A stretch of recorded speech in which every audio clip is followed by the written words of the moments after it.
¿Qué tal? En este video continuamos con las propiedades de los líquidos y ahora vamos a hablar de punto de ebullición y destilación.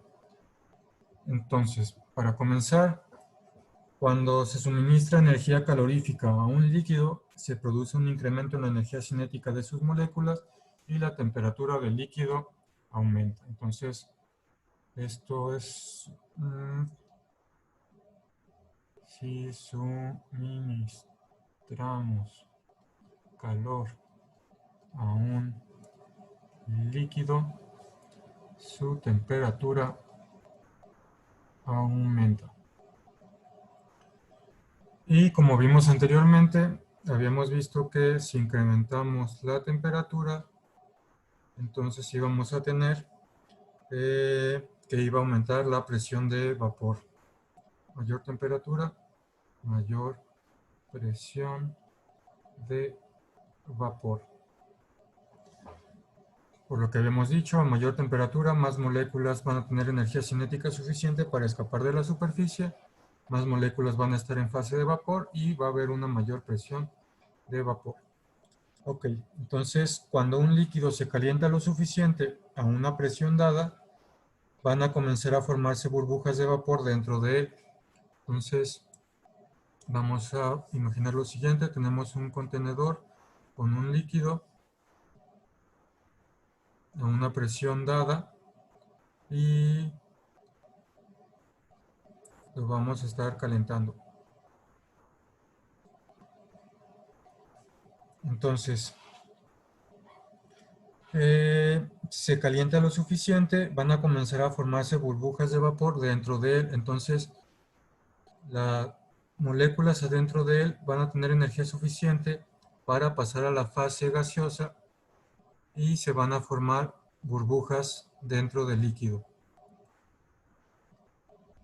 Si la presión de vapor del interior de las burbujas es menor que la presión aplicada sobre la superficie, las burbujas se rompen tan pronto como se forman. Entonces, si la presión de acá es grande y la presión de las burbujas es chiquita, entonces esa presión grande de afuera va a comprimir las burbujas y se van a romper rápidamente.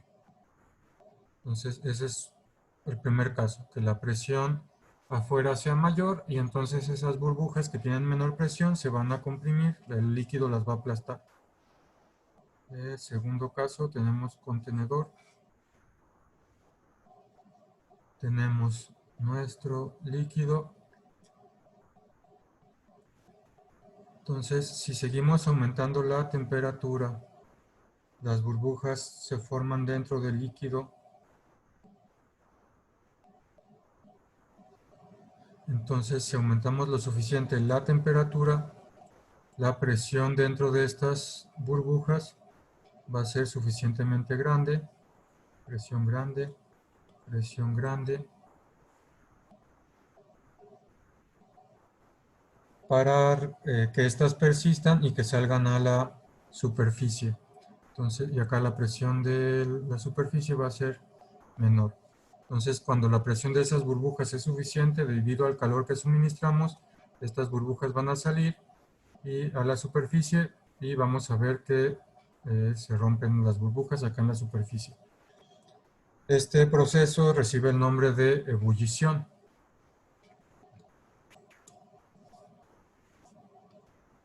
Ebullición.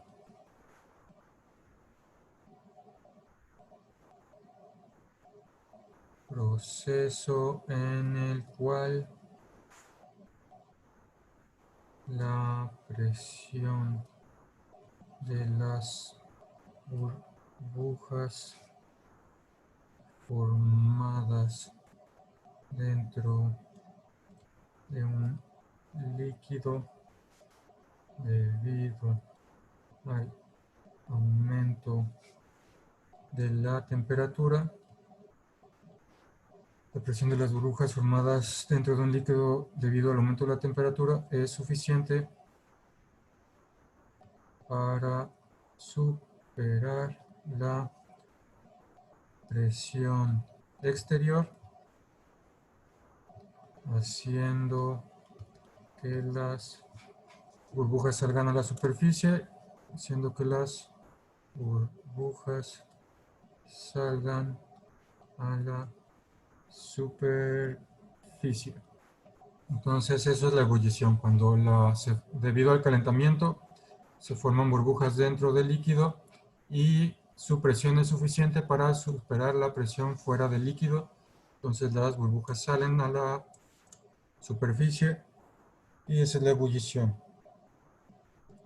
Y entonces ahora vamos a definir lo que es de un poco de forma más formal el punto de ebullición. El punto de ebullición de un líquido es la temperatura a la cual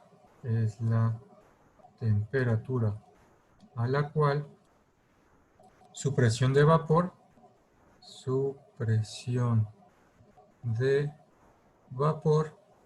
iguala a la presión externa. Iguala a la presión externa. Como les mencioné, la presión de aquí adentro de las burbujas iguala o supera a la presión de afuera del líquido. Y entonces este es el punto de ebullición, el punto en el que eso sucede. Y vamos a definir el punto de ebullición normal. El punto de ebullición normal. Como habíamos visto antes, la presión de vapor es para una presión dada. Y el punto de ebullición normal hace referencia a eso. El punto de ebullición normal de un líquido es la temperatura a la cual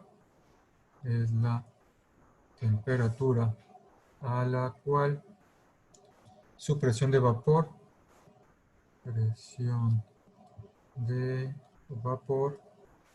es igual a una la presión de vapor es igual a una atmósfera, o lo que es lo mismo, 760 torr. Es decir, el punto de ebullición es cuando la temperatura a la cual la presión de vapor iguala a la presión externa.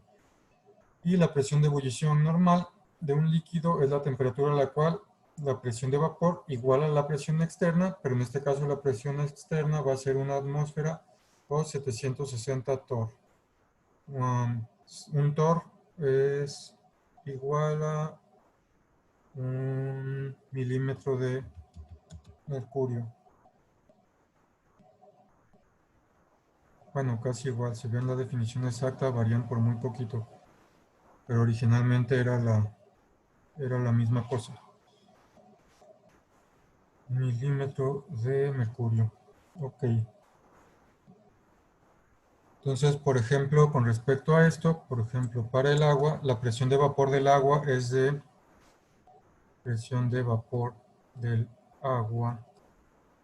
de 760 torr a 100 grados Celsius. Es decir, este es su punto de ebullición normal. Su punto de ebullición normal. Porque su presión de vapor es de 760 torr a esta temperatura dada. Y estos 760 torr es una atmósfera, es la definición de punto de ebullición normal. Ok, entonces, si se sigue suministrando calor a un líquido en su punto de ebullición, la temperatura se va a mantener constante, ya que la energía se consume en vencer las fuerzas de cohesión del líquido para formar vapor. Entonces, una vez que se alcanza el punto de ebullición,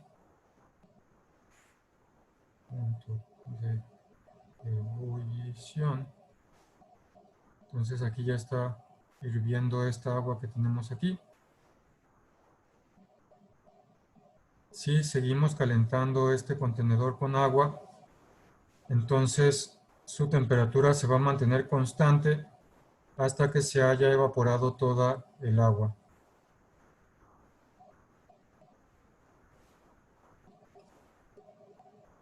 Si se sigue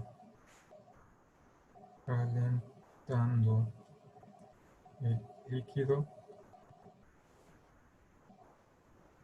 una vez que alcanzó el punto de ebullición, la temp se mantiene constante. Y como les digo, esto se mantiene constante la temperatura porque toda la energía que seguimos suministrando se está utilizando en romper los enlaces que mantenían unido de forma líquida a este compuesto y para hacerlo pasar a su forma gaseosa. Entonces, mientras esté evaporando, mientras esté ebulliendo el líquido y estemos agregando calor, no va a aumentar su temperatura hasta que hayamos evaporado todo ese líquido. Ok. Si la presión es menor que 760 torr, por decir, en una montaña, el agua hierve a menos de 100 grados Celsius. Si la presión externa se incrementa, por ejemplo, en una olla de presión, el agua hierve a más de 100 grados Celsius. Ok, entonces esto seguramente ya habían escuchado de esto. Si aumentamos la presión, necesitamos más temperatura para hacer hervir el líquido.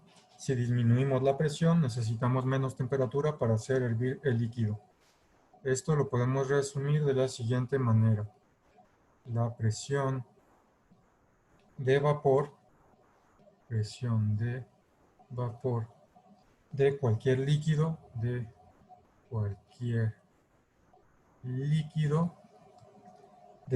solo depende de la temperatura. Solo depende de la temperatura. Como vimos anteriormente, si aumentamos la temperatura, aumenta la presión de vapor. Y entonces el punto de ebullición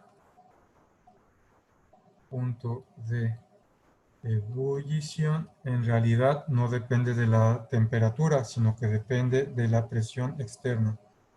El punto de ebullición de cualquier líquido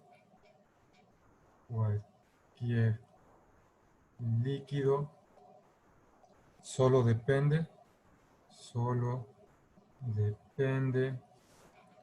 de la presión externa. Si cambiamos la presión externa, el punto de ebullición va a cambiar. Por ejemplo, en el vacío, el agua hierve a temperatura ambiente. Y estos dos cosas, sobre todo el segundo punto, está basado en cómo estamos definiendo el punto de ebullición. El punto de ebullición de un líquido es la temperatura a la cual su presión de vapor iguala la presión externa. Entonces, cuando se igualan estas dos presiones, es cuando hay ebullición. Para que se igualen esas dos presiones, lo que depende es la presión externa. Y lo que sí cambia con la temperatura es la presión de vapor. Ok. Continuamos. Distintos líquidos tienen fuerzas de cohesión diferentes, por lo que tienen distintas presiones de vapor y por lo que van a hervir a temperaturas distintas.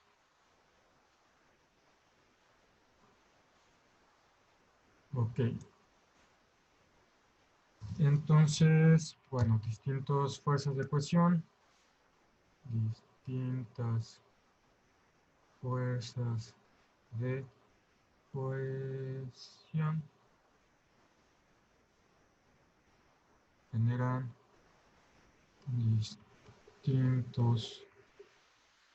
distintas presiones de vapor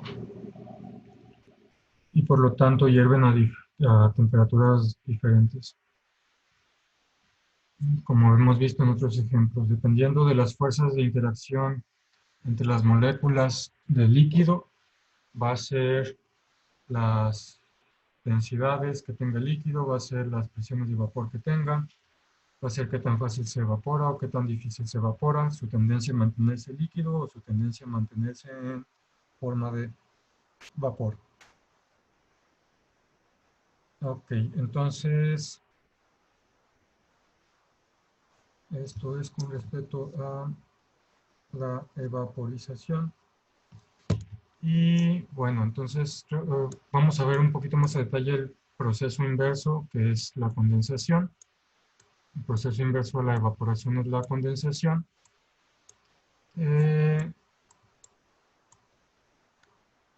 Pero por el momento lo que vamos a ver es cómo se puede utilizar la evaporización y la condensación para separar líquidos. Entonces, vámonos para acá. Entonces, voy a escribir un poquito los compuestos de una mezcla de líquidos,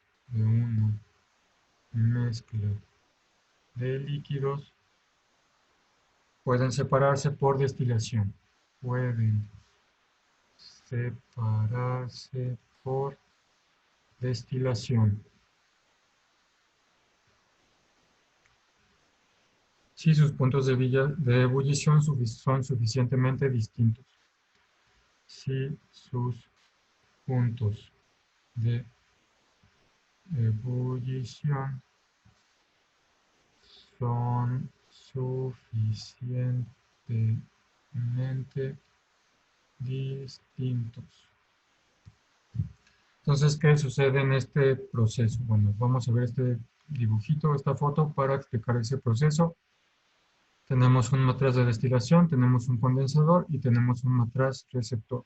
Entonces, en este proceso tenemos la mezcla de líquidos aquí, y esos líquidos tienen distintos puntos de ebullición.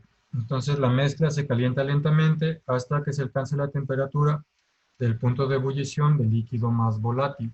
Cuando esto sucede, entonces ese líquido más volátil se va a evaporar, va a cambiar a su fase gaseosa y va a subir por este tubo hasta que llega al condensador. Este componente se condensa de nuevo en la columna refrigerante y se colecta como destilado. Entonces en este condensador está a una temperatura baja.